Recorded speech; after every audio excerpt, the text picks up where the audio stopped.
What is happening is your boy Kevin Yee. Boy, I do have a lot of stuff to cover today. I have about 30 minutes. Sorry I was running a bit late. I'm streaming about an hour later than I normally do. But let me just open up one or two things on my end.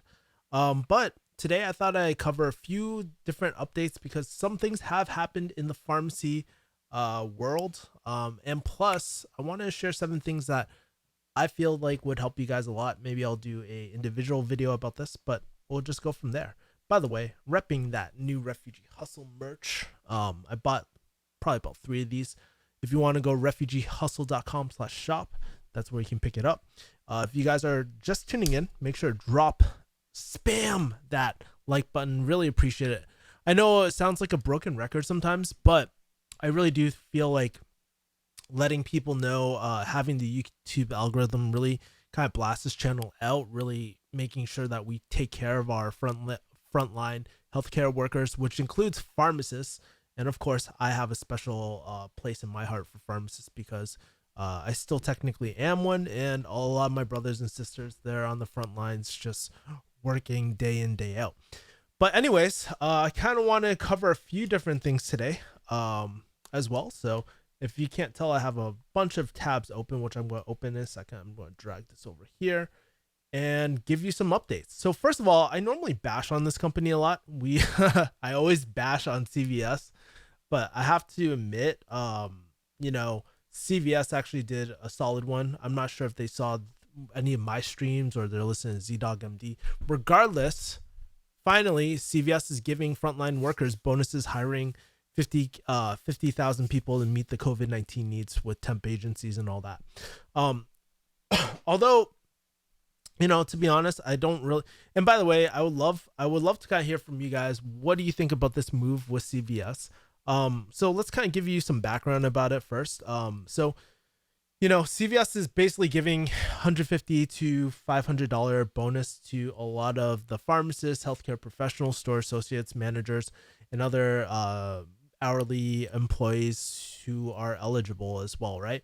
Now, obviously $500 is not a lot, but I really think, you know, it's a step in the right direction. I don't think it's enough to compensate a pharmacist. And really the question is how much compensation are we looking for, right, as pharmacists as well? So, but it's a step in the right direction where we're starting to take care of our pharmacists. No updates about the PPE and all that. I'm not quite sure what's happening on that end, but at least, you know, CVS is giving something to their staff, which is great. Not sure if it's after blowback or what's happening. But they also announced paid sick time to its part-time employees who didn't accrue sick time like their full-time colleagues. The company will also give 14 days of paid leave due to any employee who tests positive for the virus or needs to self-quarantine as well. So that's really great. They're giving at least 14 days of paid leave, which is pretty much 2 weeks of sick pay, which is awesome. And hopefully that's in additional to what they're already getting right now. To help employees with dependent care needs, the company will cover 25 days of child or elderly adult care through the Bright Horizons network of providers, right? So everything is like in the right direction. I understand as a company you can't overcommit, but at least there's something going on here, which is really really great. And of course, CVS always got their statement over here. The health and well-being of our colleagues has always come first.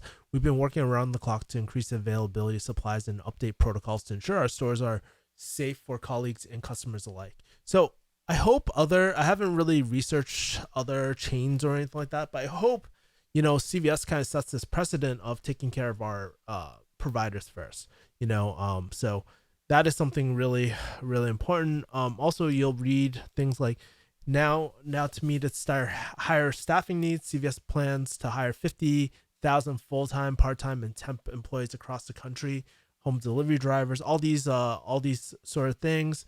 And let's see, they are also looking at the Hilton and Marriott International to hire people as well. So those are some of the things that are happening. Let me take a look at the chat. It doesn't look like the chat is popping at all. I don't even know if people are still on here or anything like that. I really have not looked. So we got 5 people in here. Great. So we have that update. Also, very interesting on the entrepreneur line. We also have Tim Ferriss, who is actually, he was like, how to support healthcare workers now, plus urgent suggestions for Uber Eats, Hilton, Amazon, and more. So, really, Tim Ferriss has something where, if you don't know who Tim Ferriss is, he's a entrepreneur guy. He has this famous book called The 4 Hour Work Week. Was one of the books I read actually in pharmacy school. But uh, in this episode of his podcast, he actually talks about things to help healthcare workers: food, temp housing, PPE, ventilators, vent modification for higher capacity, as well as a few companies positioned to immediately help. He encourages to think of healthcare workers alongside people working on vaccine development, drug development as the walls of our collective city. By protecting and helping them, we protect and help ourselves and everyone around us. If they fail, we all fail. These are brothers and sisters on the front line who need our help now and cannot wait a week. If it weren't for healthcare workers, we'd be dead. If it weren't for healthcare workers, my dad would be dead. And 3 uncles and 2 aunts would be dead. If you are lucky enough to be healthy and reading this, you likely owe some thanks to healthcare workers. They are usually the invisible safety net for all. Thank you for listening. It's an important one. So I'll actually leave this in I'll leave this in the chat too, so you guys can take a look at it. But what I was basically, I think Tim is right. I was doing some research, and he actually has this whole Fight COVID-19 email list by Tim Ferriss and all that. What I'm planning to do is maybe I'll do, if some people want to help me kind of spearhead this project of helping maybe particularly pharmacists, because there's a lot of pharmacists here. I'm going to listen to this podcast and come up with an idea. But if you guys want to help me on this journey, shoot me an Instagram DM or something like that. Kevin underscore the refugee, underscore after each word, or you can email me at subscribers@refugee hustle. I really want to get something going, to help our fellow brothers and sisters on the front lines of healthcare, right? We typically think of that through like military service and all that. But, yeah. So Danny says, hi, how would one financially profit off this pandemic? What stocks and investments do you recommend? To be honest, good vibes. I haven't really looked in individual stocks or anything like that. Obviously, healthcare is doing pretty well right now, but I've just been dollar cost averaging. So I'll talk about this on my kick-ass investing thing, but I've been dollar cost averaging the S&P 500 during this pandemic as well. But and increasing my monthly contributions every single month of investing as well. So that's how I would do it. In terms of individual stocks, I haven't had a chance to look at any so far. I probably will either get a guest on who is really been investing. Yes. And I'm planning to get some other guests on these daily live streams as well, just to kind of give you perspective of what other people are going through the front lines as well. There's a few people I have in mind, by the way. So I can't wait to get that going. So we have that. Lana says, hello, what's going on? Yeah, with all this free time, what should we invest in our time to? In my opinion, we should all be creating digital assets. Things like creating service-based businesses, those are things that we'll all need. The more remote, the better. And I'm actually creating a whole lead magnet and whole guide to really creating a service-based business, because it is important. Those are things that will help stabilize you during times of recession, right? If you have a stable job, if you're watching this, you're in healthcare, like right now is a really good time to start investing. I wouldn't say put all your money all into the market right now, but slowly trickle it in, because we're definitely, dude, we're in for a fucking ride, guys. We're in for a ride. So FYI, it's a cool thing that they're doing that, but I don't know if there's a quantifiable money that would alleviate all the stress that they're enduring. That is true. Paying in like $500, like, dude, if I was a pharmacist, I'd be like, shove that up your ass. Like, we want PPE, right? So, but who knows, right? It's a step in the right direction. That's the one thing I will give CVS for, is like, it's a step in the right direction. CVS is rich. They'll give as much as they want to. But we have to keep in mind, they are trying to run a company. I'm not justifying their actions, guys. I'm on your side, right? But doesn't, just because you have a lot of money doesn't mean that you can freely give it out and whatnot. You have to remain profitable as well. Like, I believe that hey, they're making a killing right now, increased revenue. Maybe it's at a lower profit margin than usual, but you still gotta protect the people. You gotta kick it back to the people. Um, as well. And honestly, as a CVS stockholder, I'm not very happy about CVS. I mean, like, honestly, it hasn't performing that well. So it really pisses me. I was telling my friend Tom, I was like, dude, it pisses me off that it's not is it's like I think at the highest is at $100 per share. And then like right now, what is the CVS stock right now? Because when I bought it's rising CVS stock prices. Let's take a look at CVS. If you're not kicking out, oh yeah, it's like 54 bucks per share right now. Let's take a look at year to date. Yeah, it's actually let's take a look at the last 5 years. You can tell like or no 5 years. So I think back in 2015 they're 100 something, and recently they just been steadily declining. Given like yes, we had a huge drop overnight over here, I guess, right? But still, I'm just like, what the fuck? You guys aren't treating people well, and you're not performing. Go fuck yourself. No, but that's just how I feel. Honestly, disappointed at how these corporations have responded thus far. Thank you for your hard work, employees of these corporations, as Christchurch. Yeah, amen, man. Amen. By the way, spam that like button if you haven't already. Would appreciate the likes and spreading this good news. All right. So cool. So I'm going to be spearheading. Like I said, one of the things that I want to be doing is spearheading this project of helping pharmacists. Right. So there's that. Let's go on to the next thing that I was going to be talking about. And oh shit. Hold on. This is not supposed to be playing right now. So I thought what I would also be doing is like covering some of the stuff that I've been actually watching over the last few days. In quarantine, just kind of give my thoughts. I have about 12 minutes, so I think this is enough time. But let's go. Armor Ghost says Kevin Yee lockdown in the house. I actually went out for hiking today. They didn't close the hiking trails. So, but that's not like, it's not like I'm chilling at the beach or anything. I gotta get out, bro. Like I'm a digital nomad. I spend a lot of time at home. So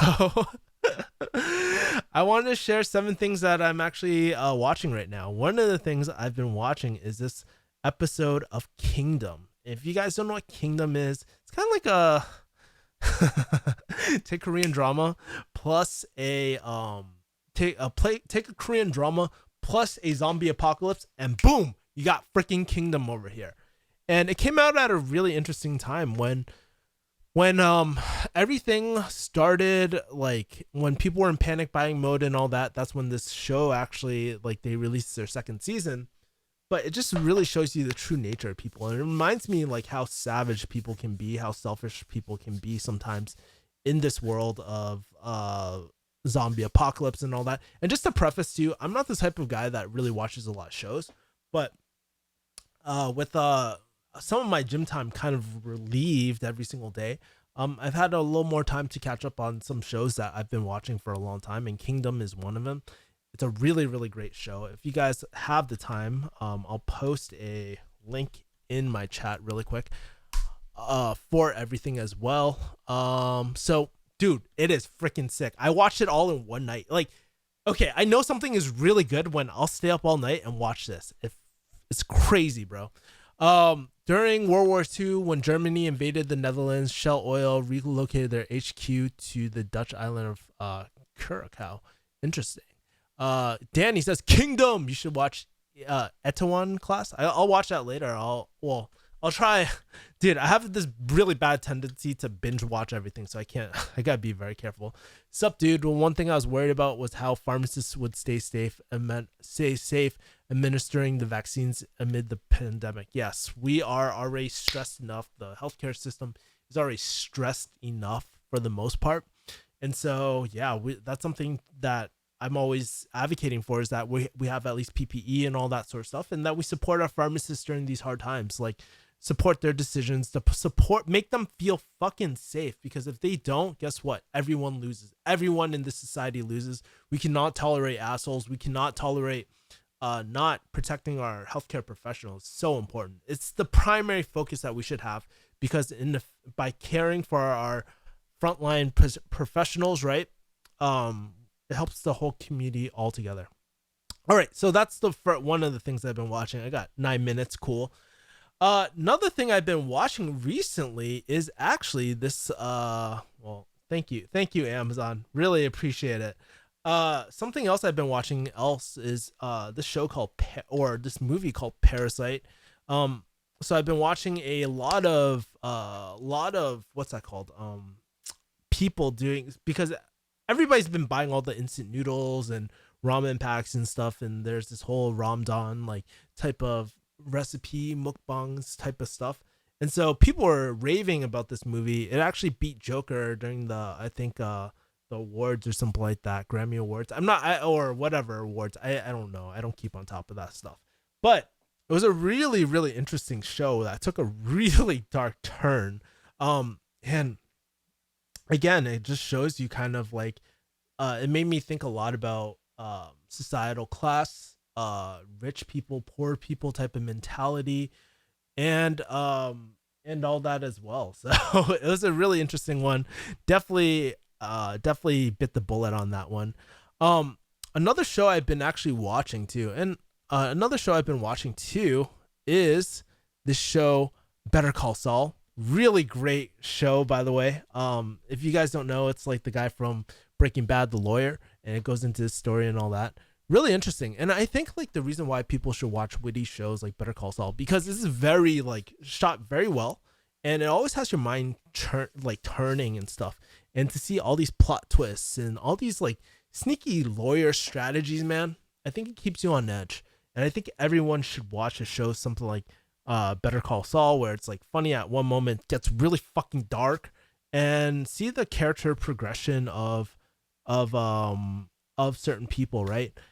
What I've been thinking about a lot after watching this show is really how your environment shapes how is it environment, or is it nature? Nurture versus nature, right? Because, you know, just to give you background, Jimmy the lawyer, or Saul Goodman, he grows, his brother isn't the most supportive, has a lot of fucked up things happen to him, and he then turns into this kind of like con artist lawyer called Saul Goodman. So it's Saul Goodman. It's just really, really interesting. So as well, let's read some of the comments. What is your take on owning real estate? Why wouldn't you recommend it? Prices and interest rates might drop in the future. Well, because like there's a few reasons, and maybe I'll do a separate. Any good ideas, by the way, I'll write on my board. But I hold the same stance as Rumi Sethi, right? I prefer to stay a lot more liquid in terms of real estate. And when you have people are like always like, I'm throwing away my rent money, right? You're actually paying for liquidity, right? Think about it like this. When you buy real estate with your own cash, by the way, you are locking up a lot of your money. You're locking up a lot of your money. Now, yes, I know there's real estate syndication. There's a lot of different things, but you know, in my opinion, I would probably stay away from real estate. That's my personal opinion. I'm not telling other people not to do something like real estate, but just for myself, I like the flexibility. I can't imagine myself staying in one area for 10 plus years, especially I really find freedom to be to work when you want, wherever you want as well, right? And especially working out of being in one solid location, what's the point, right? Like you have to, it just doesn't make sense to me. I'll probably do a separate video really outlining my thoughts. Probably want to make sure that I have all my arguments written down, but you know, that's just how I feel about real estate. There's a lot of people don't buy real estate to profit off of it. They're not using it. They're using it as a starter home, but they're not really like renting it out or doing any sort of arbitrage play with it, right? So I'll probably cover that in a future video. Kevin Armor Ghost says Kevin features project Korean drama about pharmacists, right? Pretty much same shit, right? Same fucking shit. People are rushing the pharmacy. People are like eating each other alive. World star fights happening outside pharmacy. Very true. Future product refugee hustle gangsta ramen. I'm down to buy that. I feel like I would made a better lawyer than pharmacist Mudit. Hey Mudit, hit me up later. I would love to kind of talk to you, man, when you get a chance. So there's that. So we covered 3 different things I'm watching. I'm watching Better Call Saul, Kingdom, Parasite, which is really great. Another thing I was watching recently, which I'll drop in the chat. Let's see. We got Zach King in the house. He says, Kevin Yee's live before some super calls. Yeah, I actually got to hop off like really soon. But another thing I've been watching, Johnny Kim. This is the doctor, lawyer, the doctor, Navy SEAL, and astronaut guy. I'm probably like 2 hours into it, but this was a really, really transformational type of podcast because it made me think about how much we are really capable of in this world. And what I love about it is how, sometimes we get FOMO. We work on multiple things all at once. I'm very guilty of this. By mastering one thing at one time, you can accomplish so much. Like Johnny, his story relates so much just as an Asian American, like growing up in a broken household. Given the way I grew up was not the same way as Johnny, right? It was a lot less intense. But you definitely got to listen to the story when you get a chance. And how he focuses on one thing at a time, which is really, really solid. One of the things that he said, too, that really resonated with me was, in the SEALs, he learned how to be a good leader and how to be led, right? How to lead and how to be led, right? And I thought that was so true. And I feel like based off his story, right? I think that's part, like all the really great leaders in my life that have come into my life within the last year. One thing I noticed, they've all been led before. They were all not essentially yes men, but they were listed. They were following somebody else's lead at one point. And I think that is a lost art. That's why when I see a lot of these young entrepreneurs, it just makes me question, like, their true leadership. Leadership is built with experience. Unless you've been leading for a long ass time, chances are you probably suck as a leader. It's a skill that you need to develop. It's just like jujitsu, right? First day jujitsu, everyone sucks. Some have more natural inklings than others, but you're not going to beat a black belt, right? Essentially. And that's pretty much the same thing. He talks about the value of being led, and all that. And keep in mind, this guy, he is not it wasn't like he was just like average or whatnot, right? He went to sniper school, which is like really high, like apparently in the Navy SEALs, it's really high, like it's really high, or it's really, what's the word? I can't think of the word, but this, it's just really interesting to hear his story. I probably will do a separate video on Johnny, by the way. So stay tuned for that. But there were a few insights that I got from that. Definitely, you guys should watch it. It'll definitely make you think about what the fuck am I doing in my life, and all that as well. Let's see. Okay, dude. I'm coming up at the end of the hour. Cover these last 2 points, read out everything as well, and just go from there. Prestigious, yes. Perfect. Armor Ghost covered it. Prestigious. Another person I've been watching recently is Ramit's Fireside Chats. If you guys get a chance, you should watch this one. It was really interesting. It made me actually want to start a book club as well. This is Ramit's Fireside Chats.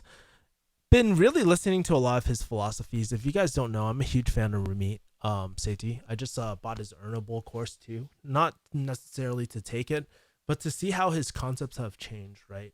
And so he is a really interesting guy. He's all into psychology, online business. He was the one that taught me really how to invest and where most of my investing philosophies come from. There's a few things that we differ a little bit, but Ramit is a really great guy, and just been really thinking about what kind of business do I want, right?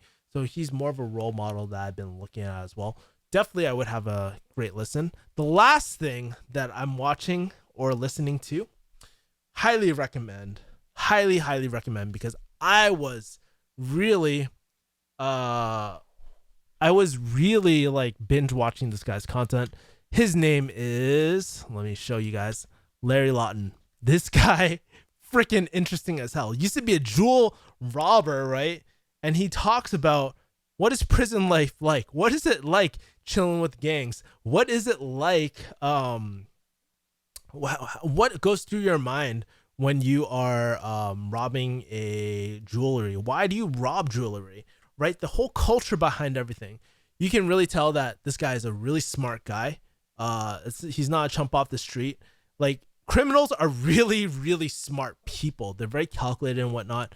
Really was interesting. I was watching his recent video about 10 things a convict can't live without of in jail. So just really interesting. It shows you that everybody has their story too, and that's why I'm always harping on people to share your story. Everybody has a unique story, unique point of view, and all that. So just want to share that. That's pretty much it at this point. That's what I have off my agenda. I actually gotta get running. I'm actually running 2 minutes late for my call, but I just wanted to show up for you guys and just kind of share what's happening in my life.